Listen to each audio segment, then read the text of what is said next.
the kickoff last night. That was amazing. We'll be doing stuff all summer long. Lauren is my executive producer. She gives me the evil eye if I forget anything. So say hi to Lauren. Lauren is also the city she's archivist with the Dance Music Archiving Foundation. And they do a great job. I work with Lauren. And the Vintage House Show is a radio show and podcast every Wednesday at WNUR 89.3 FM Chicago, Winston. And I have the privilege and pleasure of just opening up this session and introducing you to our panelists, of which we were missing just one. But I want to start with Hannah Beatty, also known as Beatty Girl. It says DJ Beatty Girl. You don't like the DJ, right? She started early. But Hannah is also Beatty Girl. And she's proud Chicagoan, radical queer, who believes that music helps us feel at home in our bodies.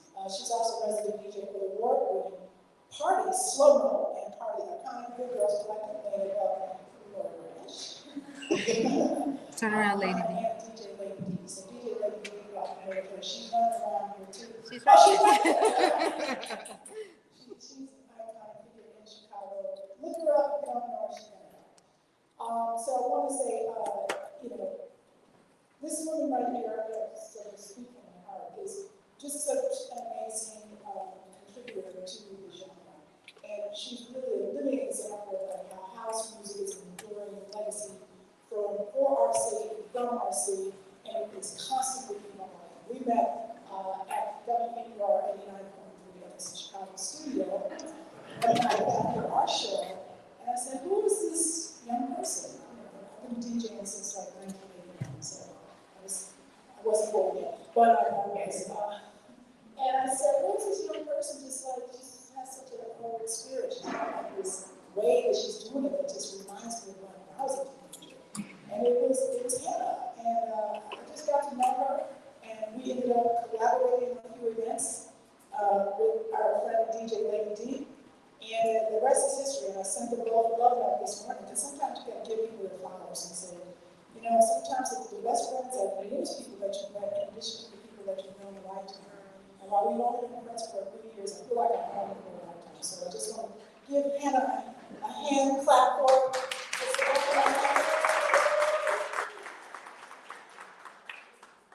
Thank you so much. And so Hannah's going to take this night to honor this session. I also want to introduce you, right, to Hannah's left is Jay Rice. Now, Jay has a lot of different names. I don't want to get started, but Jay is another amazing talent, a young person. We wanted to be, it's important that we have younger voices as a part of this discussion, because if you think about Chicago music and house music, you will often see people my age, in the 50s and 60s, who are talking about the good old days.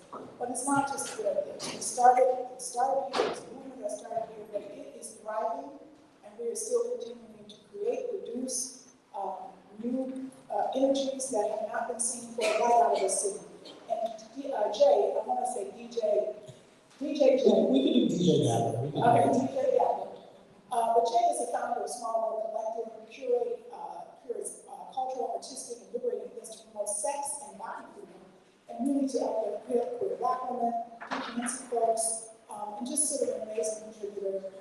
Works with Brave Space Alliance as a chief executive officer, deputy, a few times. But just doing some amazing work across the city. I'm going to go backwards, and then I'm going to it. Boris Powell, lifelong house head. Yes, that's like scratching the surface. Another person I've known for many, many years, and with the House of Essex, with Excel. Okay, thank you. This is your eyes. Anybody over 16? I think I will. Okay. Lifelong house head and beneficiary of the safety created by the house music spaces. I'm just going to talk a lot about that. Boris also used house music as a sound force of his performance art across America.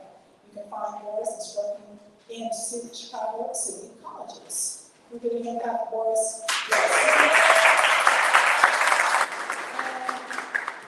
I'd like to also introduce Tori Rice, who's with Small World Collective. Tori's Black, non-binary, interdisciplinary artist, born and raised in Chicago, part of Chicago.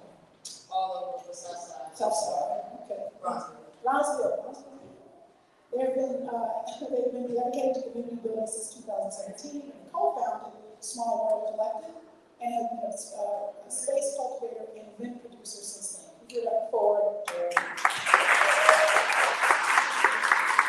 So the purpose is to talk about safe spaces. I'm going to turn this over to my esteemed friend, DJ.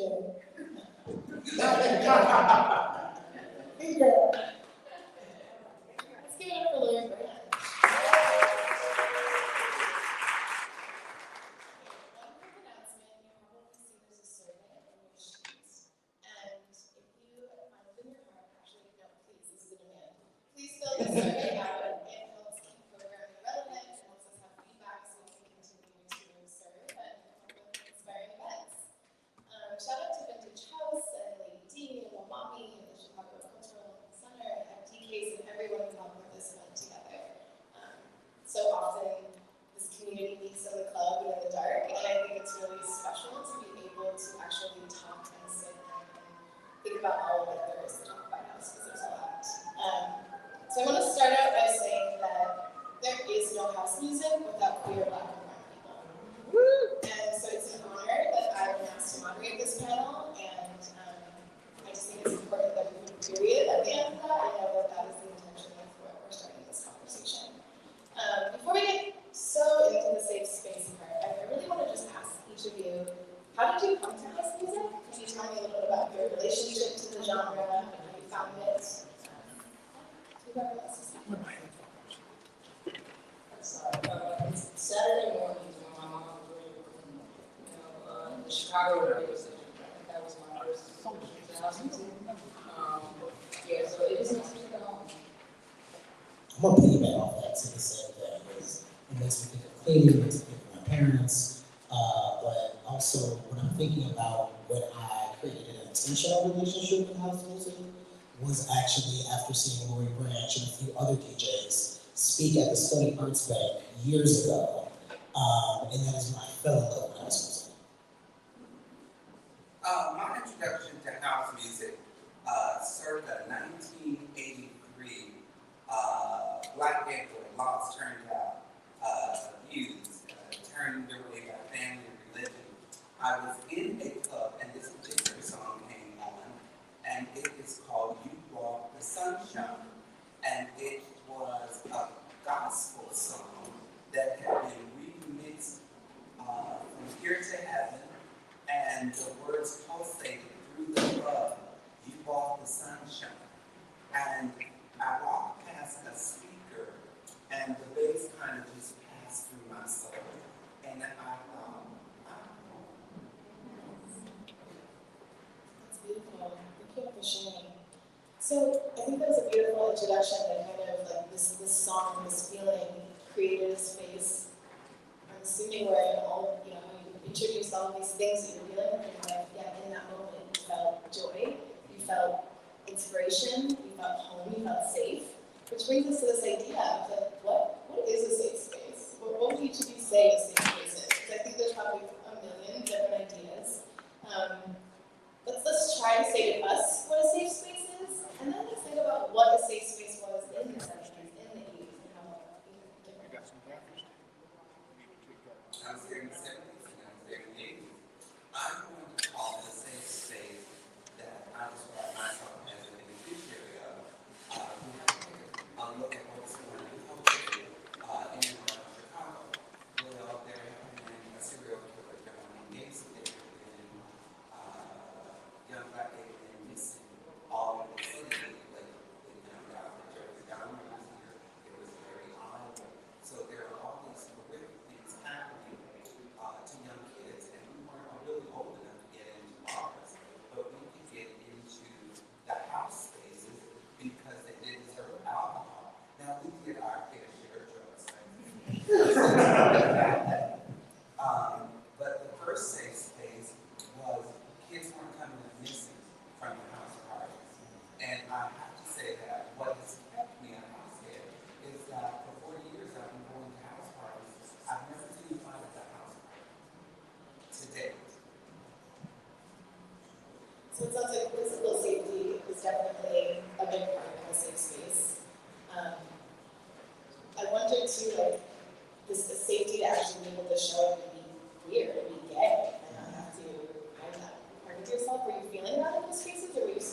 think that's an interesting part about having to carry bags and change into your clothes at the club. And you're talking about doing that in the 70s and the 80s. We're still doing that in our parties. There are still people in 2023 when we have our events at the promontory, like we're having this Saturday at 4 p.m. at the promontory.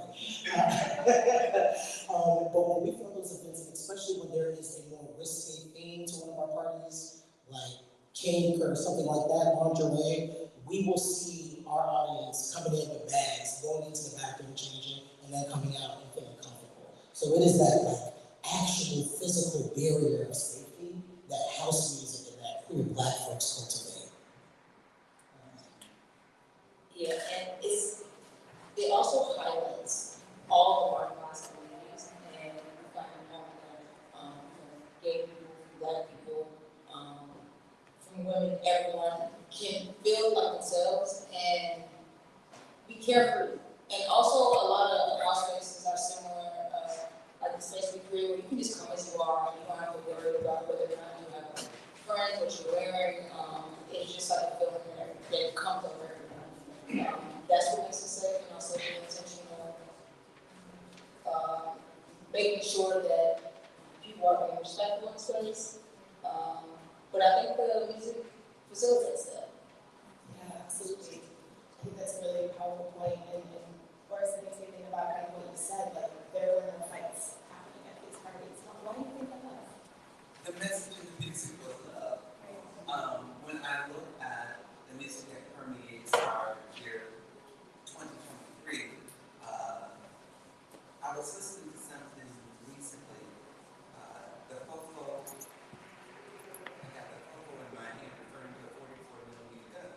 And so there's so much violence in the music, and I know that sounds old. But when love was the message and community was the message and you are welcome here was the message and people just smiled and honestly you didn't have to know people, just say, hey, how you doing? And you just met people and they asked, will you be here next week? I'll see you next Saturday. And you created a sense of community and you look forward to seeing the same people the next week. I love how much house is like in conversation with itself as a genre, whether it like brings up house music. I feel like there's a value system that is communicated through the lyrics and through the music that I don't see too much in too many other genres, which I feel like is very powerful. And for a lot of people who have been shunned or don't find like solace in the community of their religion, I really feel like house is the scripture and provides a lot of how we want to show up, whether it be in the club or out in the world or with people that don't look like each other. And you reflect that, or?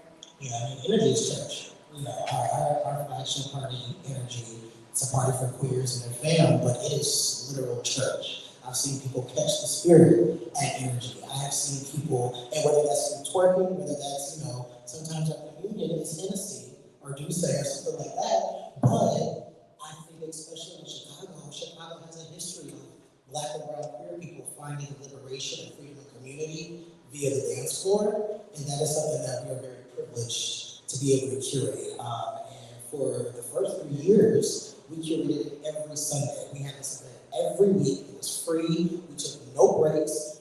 We were stuck in a blizzard one time down at Tantrum, throwing this party for folks, making sure it was accessible, but making it consistent. And that's the reason why we started it, is that when we came to Chicago, there were no consistent spaces for folks who look like us. So it was a part of that consistency that made it safe, but also that familiarity that, just like you said, every week it was like queer cheers. You know, no matter what anyone was going through, we've had people come celebrate getting married, come celebrate getting a divorce, a lot of those. We've had people who have lost a family member who are like, okay, I grew up this where I can bring the rest of my family to be in community. And we've seen that there. So it is a very special and magical place, but like you said, it is scripture. You know, I do sometimes consider myself a pastor or a reverend, and you know, that pulpit is those DJ decks, those controllers. And the congregation is what we call folks who come to our parties. So it does kind of go hand in hand. It's a spiritual aspect to it. I think it also highlights how house music was birthed out of these spaces are worth that what you have. We had energy on Sunday because that's the only night we will give some Black lesbians. House music is from a lot of folks that made music from things that weren't meant to make music. And that is what makes it so beautiful. I'm glad you just, Speaking of church, there's a sound in the house music. There was a singer, Lolita Holloway. She initially sang the gospel group called the Tommies on the West Side. And that woman could holler a note, and you could just throw your head back and find some perfection in yourself in that moment to match that sensation. The other piece about the safe space was the house music spaces that I recall always had a bouncer on the door and a bouncer that walked the floor. But these were safe spaces because they were self-policing. And I never really talked to anyone that could really explain it, but the general attitude was, we don't do that. So, there was just some stuff that we didn't do in those spaces, and it was just known and it was understood. And when people acted out of accordance with that, people just kind of look over there and they would kind of self-correct. And I just have to say that it was the non-violence in those spaces, especially between, because homophobia and transphobia and lesbian phobia, I just made a new word. It exists differently and often violently in Black and brown communities. So these spaces were gay, straight, trans, bi, every gender, every sexual orientation imaginable was there. So while you were trying to figure out as a Black queer kid, trying to figure out who are these people, am I safe here? There was a sensation that you were safe, and somehow that was something you innately understood. And you found yourself free to dance because house music and dancing to house music, you'll see some moves you haven't seen before. When I went to New York, there was a tradition of putting baby powder on the floor. So you could kind of slide and groove.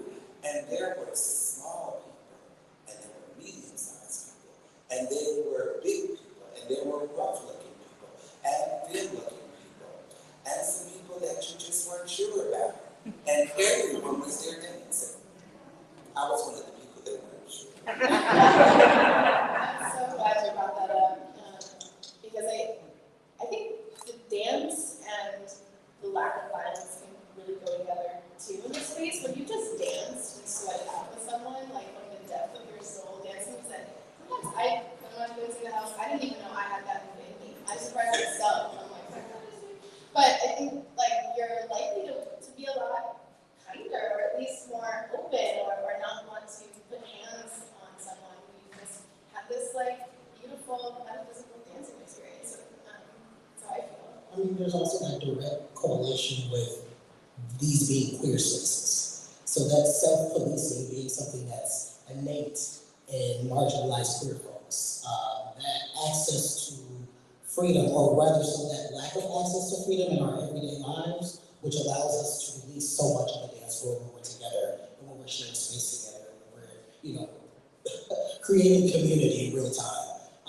So I love that you mentioned that, but I think we also have to mention that direct correlation, the occurrence between the two is that these are Black and brown queer spaces for folks who outside of these spaces have to deal with so much. And collectively, non-verbally made that agreement that, hey, we're actually going to get liberated in this space. So there's not going to be any violence, there's not going to be any misunderstandings. And if there are, just like you said, that doesn't happen here.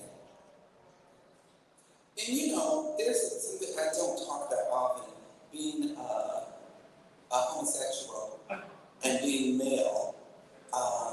When we were entering these spaces, we were protected by some pretty tough lesbians self-identified as dykes. And I get to say the word I was in the 70s, and that's how these women were self-described. And we were just the babies, and they protected us. And you don't hear, well, I guess you hear a lot of stories about Black women protecting children, but you don't hear the stories about Black lesbian women and Black trans women protecting young Black gay kids, and that's a piece of the story that must be remembered and told.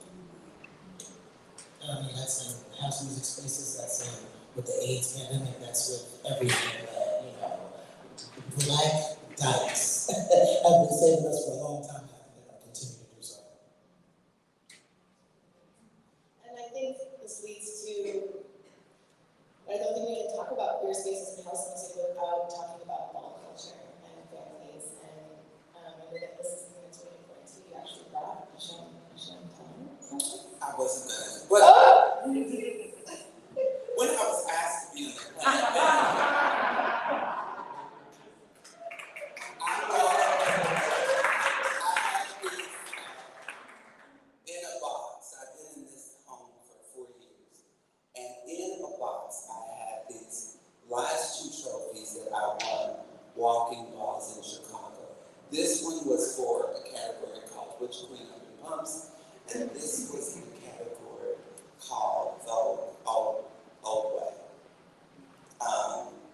Old Way voguing is something you rarely see people doing, because this younger generation, they have good knees, and and some of the moves they do, I don't know. And here's the connection between ballroom and house. If you go to a ball today, you will most likely hear the same beat for the entire evening. But when I was involved in ball culture, there was house music there, and you didn't know what the music was going to be. But you knew when the beat came on, you had to find your way and do what you had come to do, which was bring it to the runway. And so I would have dug these out of the box. I hadn't even seen these, but I knew they existed. And they are from 1992. How many years ago is that? Yeah, I'm not young anymore. I just was really good at hair. And there was another cult that happened that is so important to queer ballroom and queer house spaces. The term mix, when applied to males in 2023, is often offensive and will start fights. But what that meant in the 70s, if one of your homies or one of your crew said, Miss Frank, Miss Robert, that means some trouble was brewing. And you had to step forward and be willing to protect your crew. Miss Frank, Miss Forrest, Miss James, and everybody would line up. And there usually wouldn't be a fight because in those spaces, we were willing to protect each other and we were really willing to protect the spaces because we couldn't go to the bars. They were asking Black people for 5 IDs, and most of us had one really good fake ID, but none of us had 5. So we protected our spaces with a vigilance and with an unapologetic, willing to sacrifice all that we had for that which was important to us.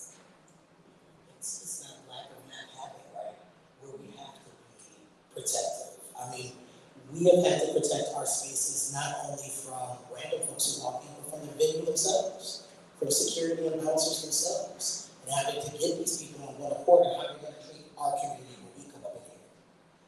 So I think that resonates with us a lot as far as by any means necessary almost, making sure that this space is sustainable, but also safe and enjoyable, and prioritizing the people that we're going to prioritize. We don't mix language at our events. You are going to hear on the mic a couple of times that, hey, Black trans folks to the front. If you're not here to prioritize us, you can leave. Straight people buy us a drink. Like, these are things you're going to hear at our parties, right? White people buy us a drink, reparations, especially during Black History Month, which is all year round. So it's something to, as you say, have to protect your space. Cis-het folks do not have to go and promote parties with armor on. They don't have to go and wake up and say, I'm gonna promote this party and think about all the ways that we have to keep ourselves safe. We are one of the few events in the city that when you walk into any space that we curate, there's a sign that tells you what the hell you're not gonna do here. We're one of the few collectives that has an emergency kit for folks that contains everything from Narcan to Band-Aids to ice packs. So, I love the idea of safe spaces, but we do a little bit more than safe spaces. We create intentional spaces, and we try to make sure that safety is something that we're perpetuating, but unfortunately, with over 500 legislative anti-LGBTQ bills, it's hard to guarantee safety for our people, but we can guarantee bravery and intentionality. Yeah, I love the ballroom scene, and I love the influences it has on our spaces. But I don't have a big experience with ballroom, but I do have the experience of music and spaces creating my family. Without the space that I created, my family wouldn't be what it is today. On top of, starting small collective with my partner Jay and I married.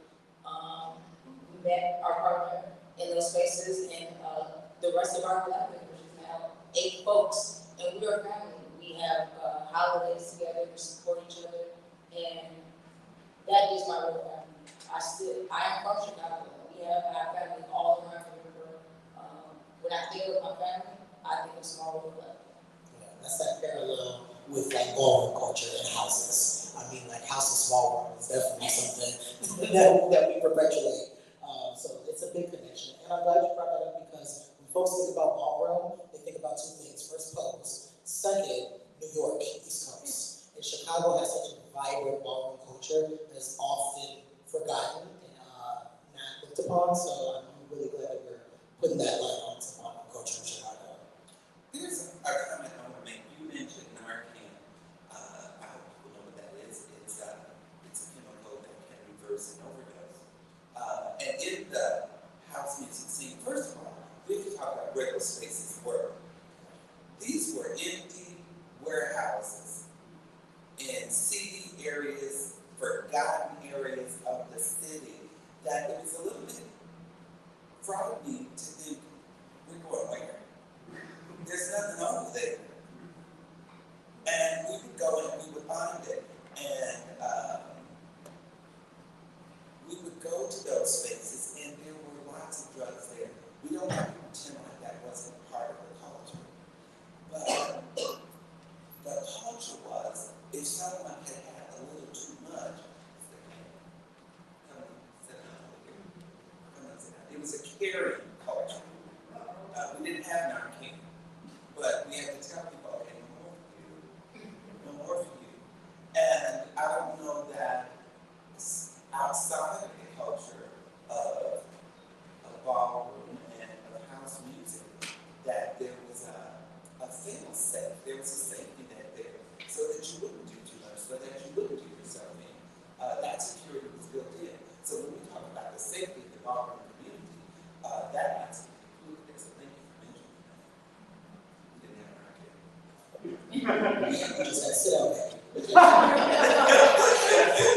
And it worked. I'm seeing the threads in which, the folks who have, the legacy of ball and houses, I'm seeing the threads of care, culture of care, of people who didn't have other places to go. And so therefore, all of these factors are creating this place that's like, not only meant, it's necessary, it's needed, it's the reference is just astounding. I think it's important to kind of fast forward a little bit today to the genre where things are at, and house music is now, international, I'm going to say phenomena. I read this article after Beyonce's album, where just kind of people like, well, this whole thing called house blew up, and for those of us, house is obviously, we've always been in house and just blow up right within there. I think, a lot of white DJs, producers, European, don't fully understand or honor this legacy of Black queer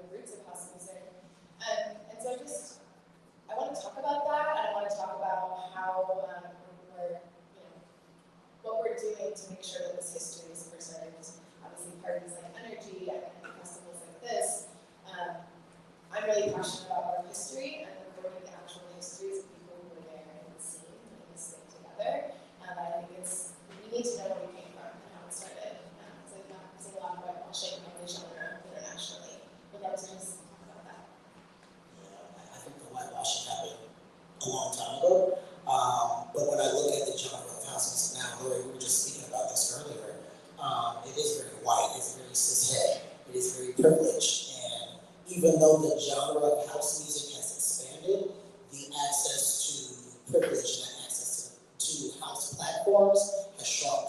And the only representation that we see are white folks. And this is something that just seems to be kind of, ancestral here at this point when we're talking about colonizing of not only just the genre, but of Black queer joy in general. We see that here in Chicago. I guess we have to start looking at who has the platforms, right? Who are the articles being written about? Who's getting highlighted? Who has the sponsorships? Which parties are actually having equity put back into them? Who has access to the venues? Who has access to the DCASE folks who are giving out that city money? And how are they perpetuating that to make sure that everyone is getting motivated? Especially when these are parties that play on house music. These are parties that use a lot of Black fishing and Black culture to promote themselves. So I think it's a bigger conversation about platforms. Like I said, who's getting the articles written about them? Who's getting that platform? Who deserves that equity? And it's a hard conversation that I don't think a lot of people are ready to have. But if you look at the highest grossing house DJs right now and what they're making, none of them look like me. None of them look like Tori. None of them look like him. And so there's an issue with that, especially when most house music is derived from Black songs and Blackness and Black culture. And not only that, but Black trauma as well.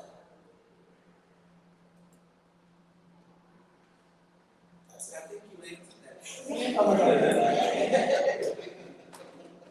So the music itself, whereas you talked about the power of those lyrics that touched you, I just love the metaphor of thinking of the speaker. So I think the lyrics, there's queerness in house music. I also think the loops, the use of samples, I think the actual structure of the beats, you notice a lot of the most prolific producers, at least right now for me, are trans women, trans people, queer people across the genre. And my thought here isn't fully developed, but I do think there's something about the limitlessness of electronic and about house that really has all of these ways that we can infuse queerness and creativity and basically just the opposite of the norm. House itself, if you think of like what was happening with disco demolition, house was the answer, taking these disco tracks, right, making them longer, doing these like slight manipulations of them, breathing new life into it, which has birthed all of these different songs to come. So I'd love to just spend a little time and open up for questions for everyone soon. We're talking about the music itself and where we see queerness in the music. For me, it goes hand in hand, especially the older houses. You look at some of these lyrics, and you can feel the freedom that people are reaching for within the lyrics. You mentioned church earlier. A lot of these house DJs, a lot of the house music producers originate from church, just like so many of our Black artists do. So I think it's a beautiful, beautiful thing to kind of look at when you look at that. Freddie, are you leaving? Bye, Freddie. I'm going to panel. One of the stories of safe spaces, safe queer spaces, there was always a personality at the door, and that personality was Freddie, who just walked out the door. And what he wanted was, you needed the doorkeeper to know who you were when you got there. You needed the doorkeeper to say, hey, come on in. You needed the doorkeeper to know who you were. There's that song that I mentioned Prince earlier. Freddie's back, everyone. Let's give it up for Freddie. Yes! Freddie, thank you. Thank you, Freddie, for holding the door to the house community for decades that I know about. Thank you. My pleasure.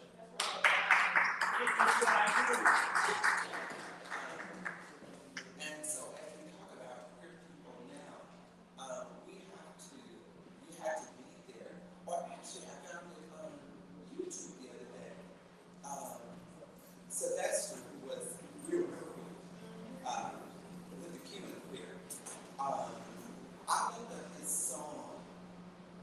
over and over. And there were at least 20 versions of that song, which I listened to yesterday. And each one was fiercer than the other. Look at that song over and over, time and time again. You can't be someone's lover till you've been someone's friend. Now imagine hearing that and an octave that dogs and birds and space that pulsating through you, that you can't over and over, you can't be nobody's lover. So it was instilled that you have to love. And you're looking at over here, you see Jay, and we're both completely gone, and you look over there, and we're gone over there, and you look over there. It was an era, a time, and it was a feeling, and the queerness of it, it won't be talked about, but it can't be removed. It can't be removed. Sylvester is a staple in house music, and he's been sampled so many times.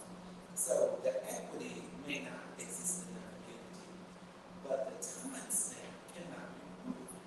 Queer people did that. And we were having a conversation earlier about who created house music, and my response was the correct response. The people created house music. You had to come to one of those spaces to actually be there. And there's one coming up. I think I'll be there Sunday. And there's this other thing that happens called the house music picnic. And it used to be free. The chosen. It used to be free. It's not free. Last year we paid a lot of money to have a tent and take food, do all that kind of stuff. And I'll be there again this year. And when I'm no longer here, someone that is still here, someone much younger than myself, will remember this very day during Pride Month in Chicago. There was a really attractive, mature black gay man that talked about house. And that's how the queerness will live on, because our stories will live on in the hearts and minds of others. And Chicago is one of the few cities that has a LGBT Hall of Fame, and we don't have a lot of representation in house music there. But I've already passed out 10 nominations to nominate people for next year. I think we have to also include the roots of the spirituality, the Negro spiritualists that have been with Black people and Black folks and with people that have been going through so many hardships. It has traveled through gospel and blues, which is also born in Chicago along with house music. But it's that spirit that you can feel. You can feel that pain. It's something indescribable. You have to be Black, and like the people who are not Black, I feel like you can get the closest when you feel that it's just a spirit. I can't describe it, but it's essential. I'm glad you brought that up. And I'm glad you brought up the chosen few picnic, because I hope you have to take the chosen few picnic. I think the traditional Chicago househead is not someone who's queer. And it's not someone who is an ally or comrade or advocate for the LGBTQ community. And I think as Black folks, and that's why being Black and being a house fan is something that's different, and a house head is different, because if you're a queer Black house head, you have to now back on the fact that at the chosen few picnic, not only is it homophobic, but there are no actual curated, specific, intentional spaces for queerness at a house music festival, which is a predominantly Black festival. And we don't have time to get into the nuances of that, but again, that queerness is being erased. And so it is important that we have spaces like this and uplifting and acknowledging, because when we look at mainstream house, Black and brown queer folks just are not represented. So these spaces are important, and I'm really appreciative to the curators tonight.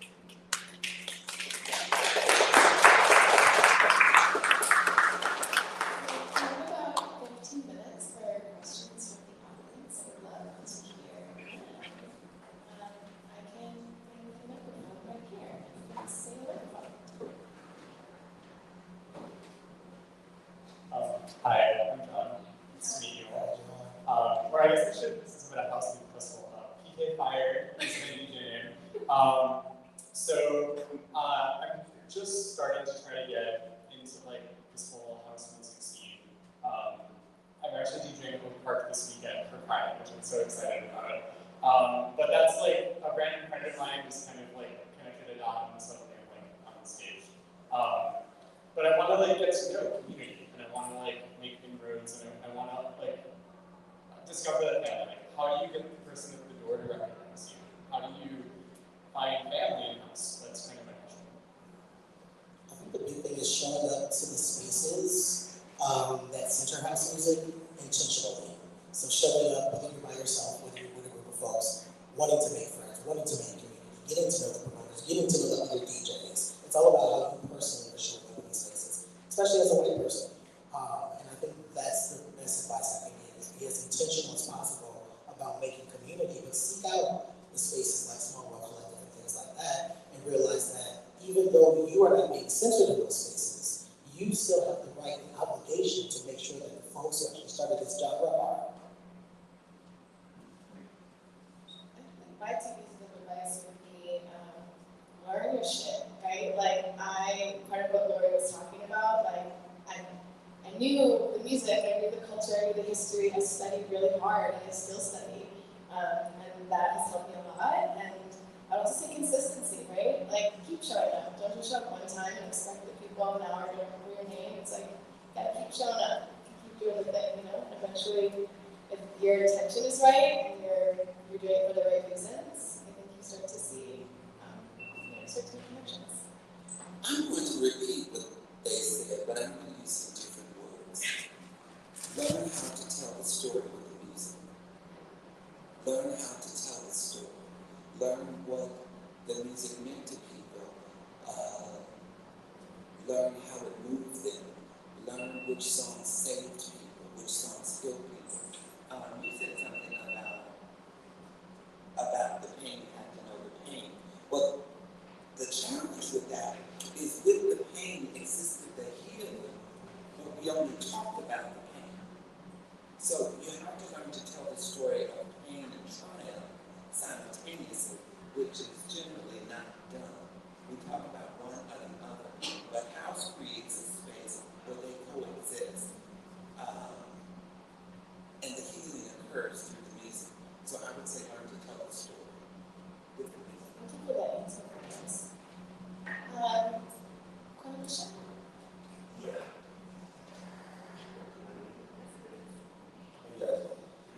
My name is Bruce Taylor. Everything they said, I've been 57 years old. I used to DJ, and I still dance. And you know the Clitos? What? The Clitos from the North Side. Yeah. Yeah, you know that? I had a club, I was in a group called Flat Ball, and we used to battle everybody around the city. Everybody would be battle. So everything you're saying, I did. But I will present something to you guys that I have to keep it. So can I show it? Okay, hold on.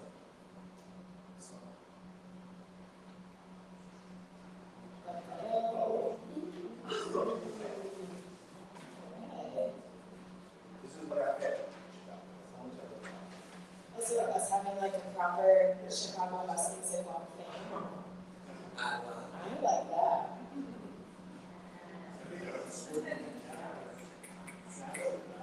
Where can we support? How can we support the project?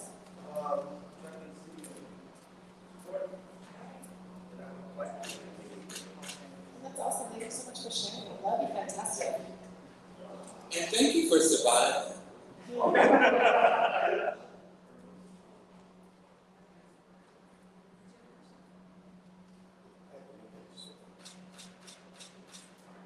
Hey guys, my name is Shaquille, and y'all can call me Shaq if y'all like. I got a real question for this kind of industry. How long you been a DJ for the house music? How long you been a DJ? Oh, I'm a professor. I'm a DJ. I'm a sissy and a scholar.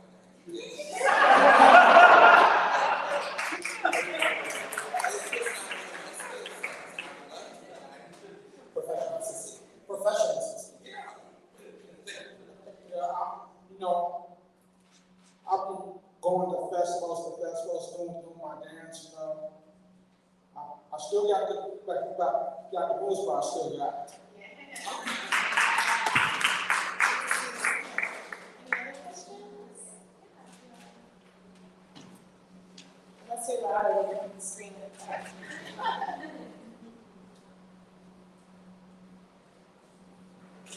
Hi, thank you, it's so nice to meet you all. I'm a public history student and I'm studying library science as well. So these histories that are so linked into the world around us and getting hidden in our official historical records, in museums, and archival institutions.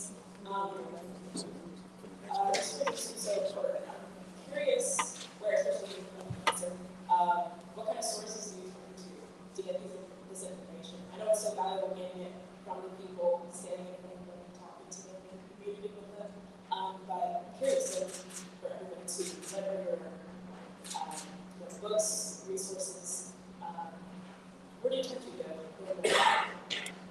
My favorite resource is people like this person over here, folks who actually experienced it, being able to talk with them, and like, let me buy you a drink, and let me just pick your brain, let me hear what you have to say.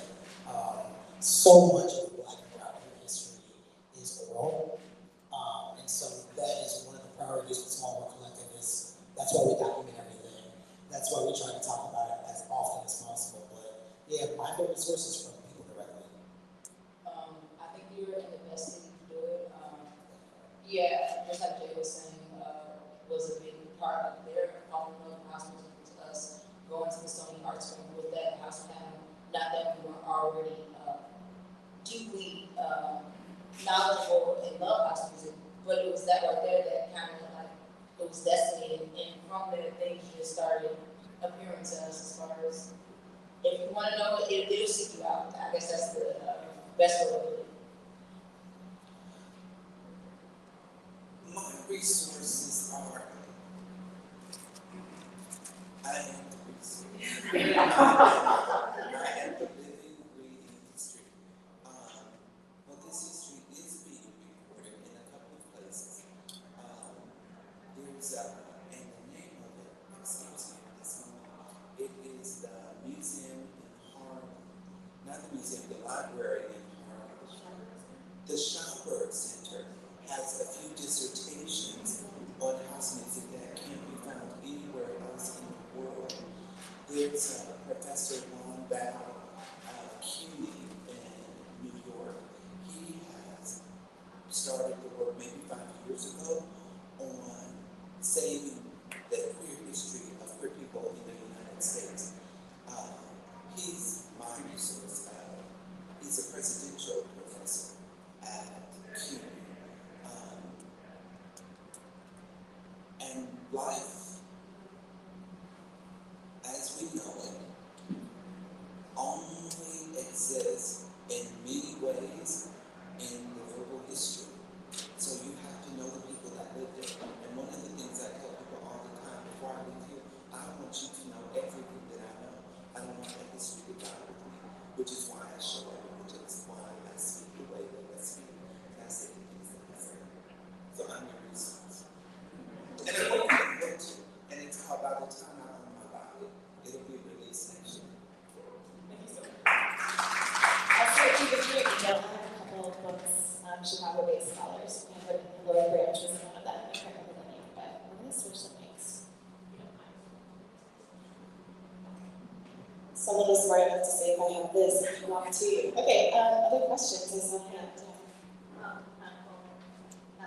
My name is Daisy. When it comes to culture, the scene, what's something that you would like to see more of? And whether it's events, whatever it is, so I'm just kind of curious to hear about that. That's such an open question. So my go-to answer will always be more specific and intentional Black queer spaces. And more spaces that we own, not just activate at. Black queer folks, especially in Chicago, have had to be traveling parties, traveling queer parties, go and activate other folks' venues and things like that. I want more Black queer bars. I want more Black lesbian owned bars. I want Black trans owned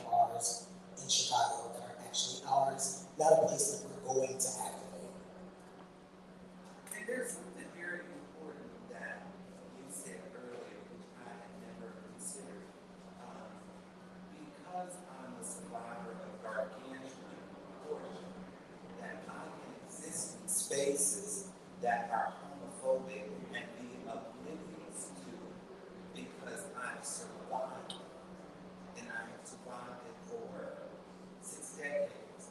So thank you for bringing up that when there are house music spaces, I earned a right to be there because you showed up today. You've earned a right to be there. And that young lady left, and I thought about when Laura walked in the room. There's actually a movie that Laura Branch produced called Cancer, which has house music in it. And the backdrop is of Chicago, of a young man finding his way through love and migrant relationships. I've heard a rumor she's working on another documentary about house music in Chicago, but that's all I can say now. I heard a rumor, I don't know, is it true? I hope so. It's true. Did you have something to add? Yes, and those Black queer artists getting that high spotlight and those high million-dollar paychecks. I don't want to see Calvin Harris and Skrillex and all those people at the top of the charts when we talk about DJs. That's what I want to do. And I just want to comment on that. Beyonce's cheapest tickets this year were $470. Billy Portis on tour, and I know someone that got tickets to see for $35. There's something horrifically wrong there that a queer person goes on tour, and I've seen a lot of cases. I was like, no, let us tickets to $35. And I don't even know that how it's possible to make break even. I don't think he's going to get money. And in the world of equity, queer people earn their money. I would say I'm really passionate right now about collaborations with Detroit artists. Although Chicago may be the birthplace of house, Detroit is the birthplace of techno, and Chicago and Detroit have deep legacies. I went to visit, I was talking to Lady D about how much I love Detroit, and she was just like, it's always been there, the Detroit-Chicago connection. It's up to the next generation to keep it strong. So I think more collaboration with cities that are a lot like us, right? That like are often overlooked. If anyone has less resources, it's probably Detroit.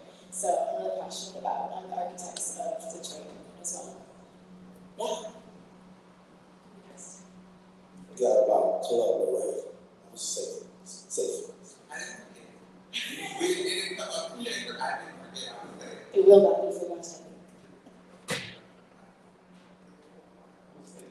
Hi, I'm Nicole. I'm a DJ as well. I artist myself. But my question is, especially as like a queer artist trying to be seen, like you guys saying, it's harder on us, and I think that's harder on our mentality too. And a lot of DJing is like knowing your music, but a lot of it too is like being mentally strong. And so my question for you guys is like, what's your go-to like self-care? It's not enough. I think we can be really honest that we don't do enough self-care. I don't know, we smoke a lot of weed. That helps. Cheese. I have been in, I think, this needs to be said in the queer spaces. I have been in some type of therapy for 50 years. When I was a kid, parents would take their children to have EST, electroshock therapy. I was one of those children. My parents took me to have electroshock therapy so that I wouldn't be gay. And by a roll of the dice, they didn't do the procedure, and here I am. But this book is called The Body Keeps the Score. And I think we as queer people really need to, that's why I was so appreciative of you. We can be oblivious to the trauma that we've survived. And we often are just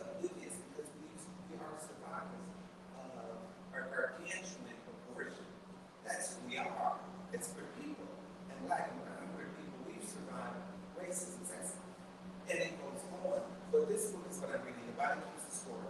And I think what we need to know is that the trauma that we've experienced as a community, we need to turn that into community healing or further damage ourselves in our community.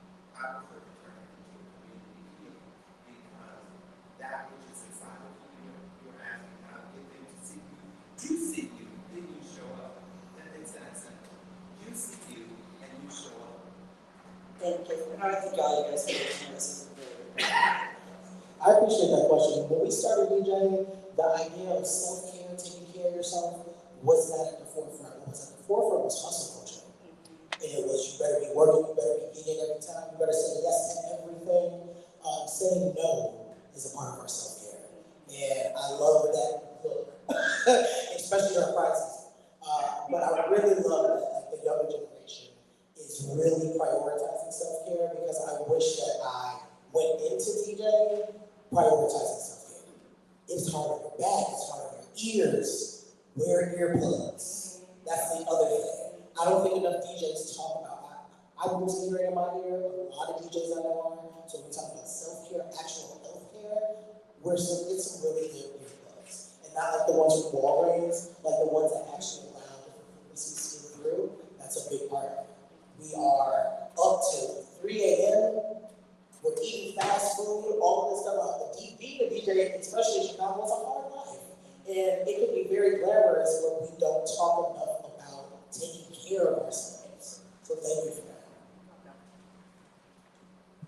I'm really happy that you're here. I'm enjoying it, and I agree with so many things that said. To young man who's thinking about doing music, one thing I really do when you see something where in the street now is connect with them. Because if you're not going to play house music, you want to know the story. It's not just enough to play it. It's to know the story behind it. It has so many words, and it has so much of a story to tell. And it's not enough to just play the music and the next track or whatever. It's to really know what's behind the joy, the pain, the suffering, everything, the African roots of it, just all of it. So connect with someone that's elementary you, buddy you, learn as much as you can, because almost like that scene from the movie Philadelphia, where Denzel Washington is Lloyd, or Tom Hanks. And it's like you've heard that song by Maria Callas millions of times, and by other artists. But it's when he's describing the detail, when the violin comes in, all of that, and then you actually see it in a whole different way. You understand it in a whole different way. So really connect with people and get the story behind it, ask questions, let them tell you, and it'll make it much richer in terms of what you're doing and what you're trying to present. And what is your name? My name is Nikki Lee. And I just want to say, I enjoy house music so much, and I miss it so much, so I'm always on YouTube and finding the new DJs like J.K. millions of others that are doing it and downloading it, because you can't hear it that much, and I don't think Chicago, or even actually there's a station that actually plays house music, dedicated to house music. I think when I went to clubs, and I still do go at night, but a lot more and travel than I did when I But and there's some great DJs out there besides the local stage. Honey Dijon is in Europe, and she's leaving. She's on my board. And there's some others. Frankie Fairness. Yeah, I mean, there's so many. I love DJ. But I love house music, and when you went to the clubs, it was not just going to a club. It was spiritual. That wasn't when we went, but somehow in the course of 3 or 4 or 5 or 6 hours, you experienced everything. You got connected to yourself again and what your aspirations were, and you gained confidence and a perspective that would carry you through the next week until Saturday again into church, which was house music. And it was just so spiritual and so soulful and cleansing until you just came out of there, whatever you walked in with, when you came out, you were wonderful. You could see things better. And you stopped at one of the overnight diners and, you know, everyone would converge from all over Chicago and eat breakfast and, you know, just chit-chat with friends, see new people, whatever. It was something so cleansing and therapeutic about it. So, I really miss that. And to your point, Chelsea Q and a lot of other places, it's nice. They have big events. The restaurants are record DJs. They're all in. And also, it doesn't seem very LGBTQ inclusive. Yeah, you can go, of course. But it's not inclusive. It doesn't feel that way. It feels very homophobic, very everything homophobic. And it's nice. You hear the music that, you know, I wish there was more of that. I hope that's what you're doing with the small collective, because there really is a place for that. I think we have time for one more question. Well, then we get to one of the chance, but I'm just going to ask you that. Thank you so much for sharing. Shout out August 6th, the Queens of House Picnic. I'll be playing at Conneaut Park all in lineup. One last question. Hi. Quick question, kind of, I was thinking about just like success in the music industry as we know it today, and I was wondering if you think that the music industry that we have going on today will ever be able to reflect what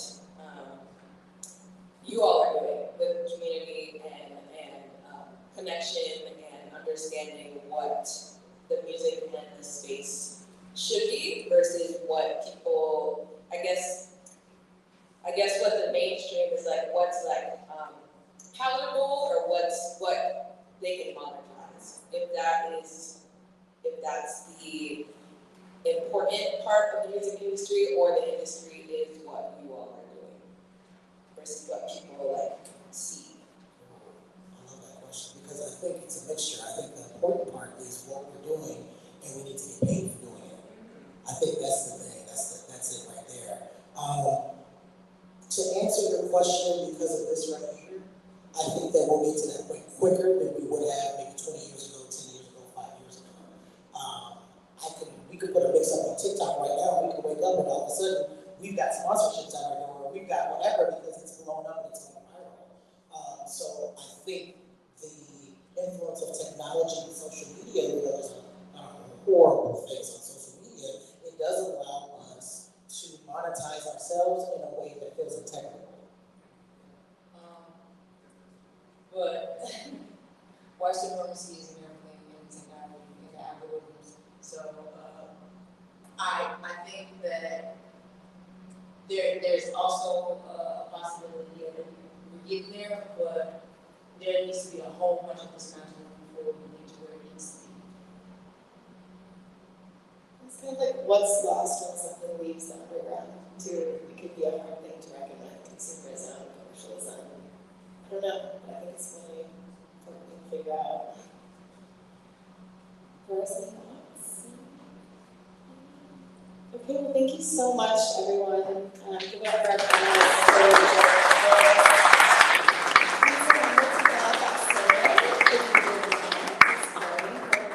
And we hope you enjoy the rest of the panels, the festivities. Feel free to come say hi to one of us, and be safe, have fun, love house music.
Great job. Great job.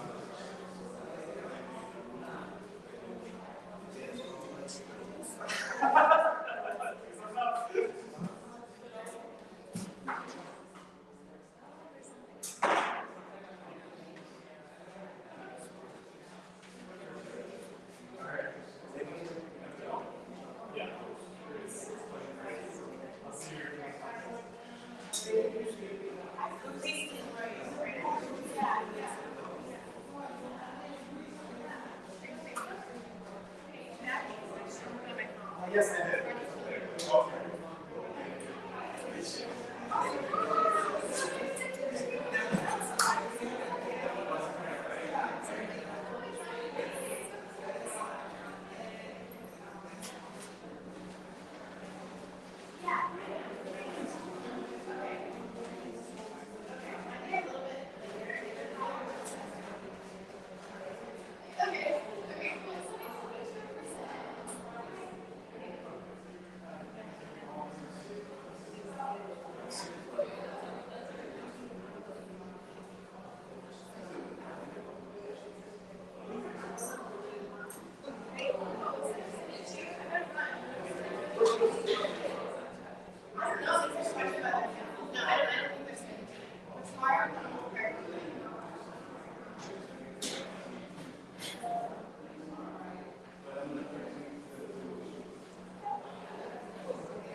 Hi. How are you? Thank you. Good, yeah. Do you know there's a bathroom in this floor? On this floor, no. If you go down to the, By this door? you go down the next floor, Yeah. and then, so you go down these stairs. Uh-huh. When you get to the bottom of the stairs, you go to the west side of the building? and then you go down the hall, and there's Yes, I know where it is. Okay, Yep. so in the next, in the yeah, fourth you just go one one floor down.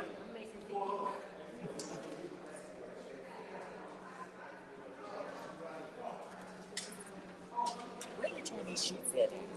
I'm not Here, actually. Ow. He's got that. He's got the answers.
Yes.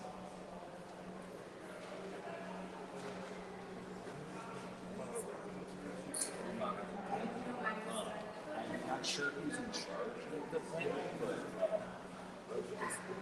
this gentleman has been my go-to right here.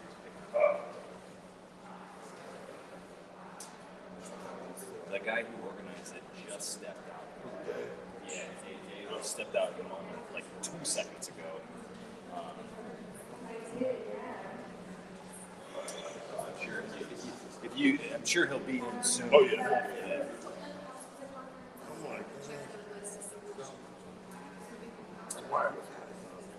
Yeah, they got the two in the middle should be wireless mics. Oh, yeah.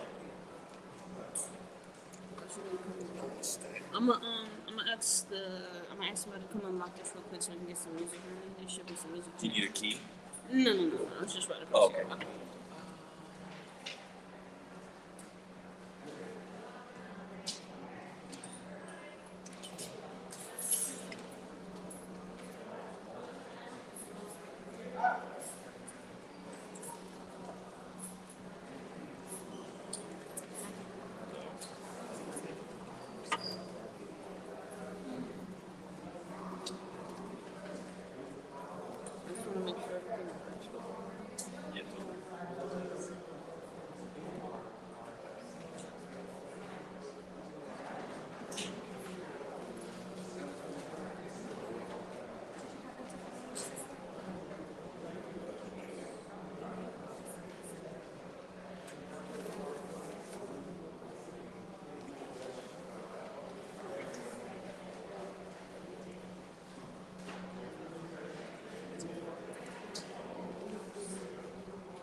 You need to make it to the ground.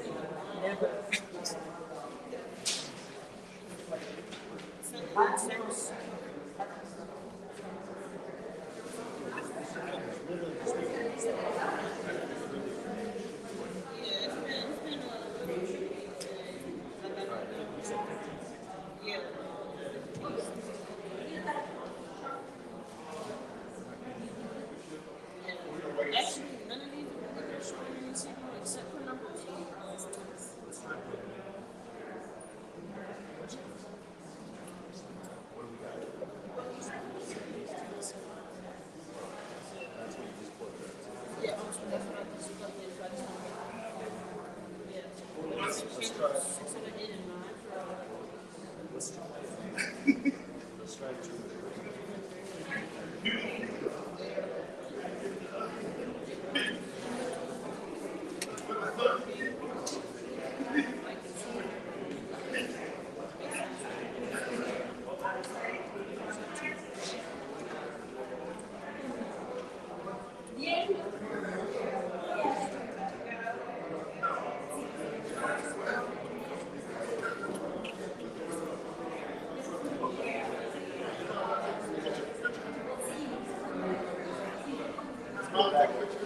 Let's go back in.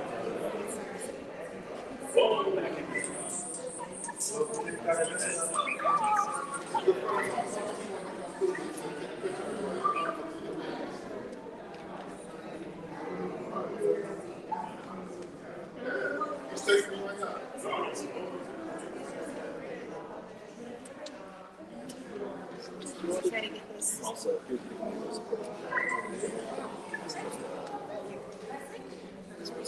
Thank you. That is good support. I appreciate it. you got it. I wish more people were supportive. I'm like, I just talked to like 5 different people. Nobody said anything. There you go.